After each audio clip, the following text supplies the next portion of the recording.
네, 잠시 후인 2시 한덕수 전 국무총리에 대한 1심 선고가 나옵니다. 내란에 가담하고 방조한 혐의에 대한 법원의 판단이 내려질 텐데요.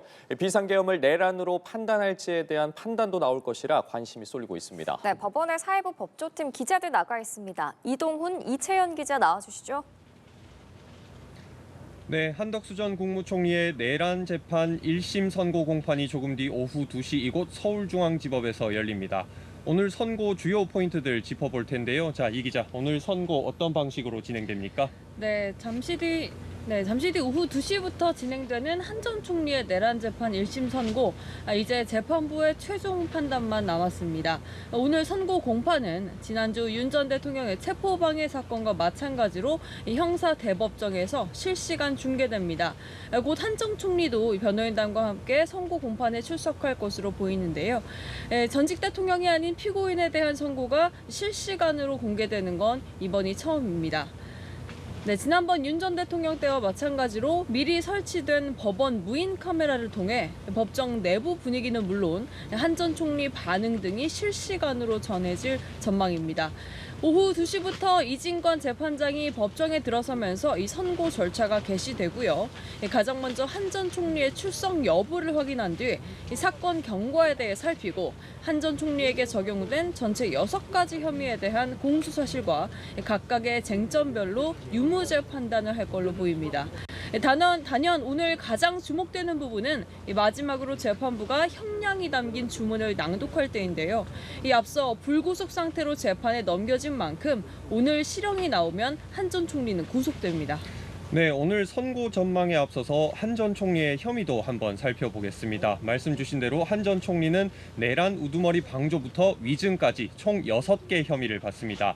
특검은 한 전 총리가 국무총리로서 대통령의 권한남용을 견제할 헌법적 책무가 있음에도 이를 저버리고 계엄 선포를 막지 않고 방조했다고 봤습니다.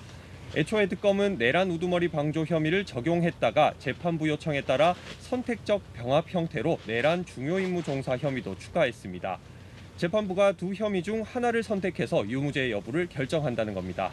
이와 함께 한 전 총리는 윤석열 전 대통령도 유죄 선고를 받은 사후 계엄 선포문 작성, 폐기 혐의도 받고요. 윤 전 대통령 탄핵 심판 변론의 증인으로 나와서 계엄 선포문을 인지하지 못했다고 위증한 혐의도 적용됐습니다. 특검은 한 전 총리는 내란 사태를 막을 수 있는 사실상 유일한 사람임에도 일련의 행위를 통해서 범행에 가담했다며 징역 15년을 구형했습니다. 한 전 총리는 위증 혐의는 일부 인정을 했지만 나머지 혐의들은 모두 부인하고 있는데요. 최후 진술에서 한 전 총리는 계엄을 막진 못했지만 찬성하거나 도우려한 일은 결탄코 없다며 윤 전 대통령을 막기엔 역부족이었다고 밝혔습니다. 이와 함께 한 전 총리 측 변호인들은 총리에게 계엄을 저지할 법률상 의무는 없고 혐의를 선택적으로 병합한 건 위법한 건 물론 방어권을 침해한다고 반발하기도 했습니다.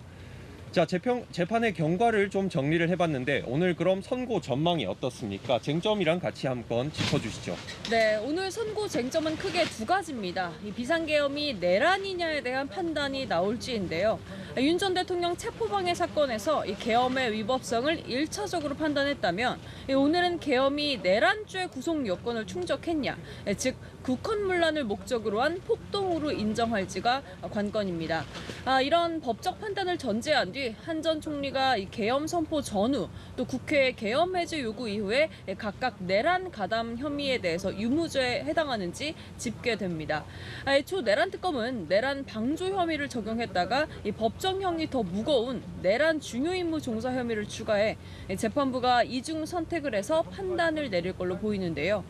법률적으로만 따져보면 내란 중요임무 종사가 유죄로 인정되면 사형이나 무기 또는 5년 이상에서 경합 가중된 37년 이하 징역형이 선고될 수 있고요. 내란 우두머리 방조의 경우 무기 또는 10년 이상 50년 이하 징역 또는 금고형에 가능해 하한선이 더 높다고 할 수가 있습니다. 둘째는 국무위원회 자기 의무를 어디까지 볼 거냐입니다. 특검은 위법 계엄의 선포에 대한 견제 또 통제 의무를 그동안 강조해 왔는데 한 전 총리 측은 대통령이 이미 비상계엄 선포를 결심한 상태라 구체적으로 저지할 수가 없었다는 입장입니다.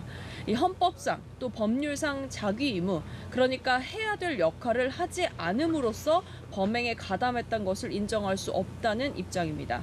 하지만 오늘 재판부가 만약 계엄 선포를 적극적으로 말리지 않은 이 부작위를 유죄로 판단한다면 위법한 계엄을 적극적으로 말릴 수 없었다는 한 전 총리 측 논리는 설득력을 잃게 될 걸로 보입니다.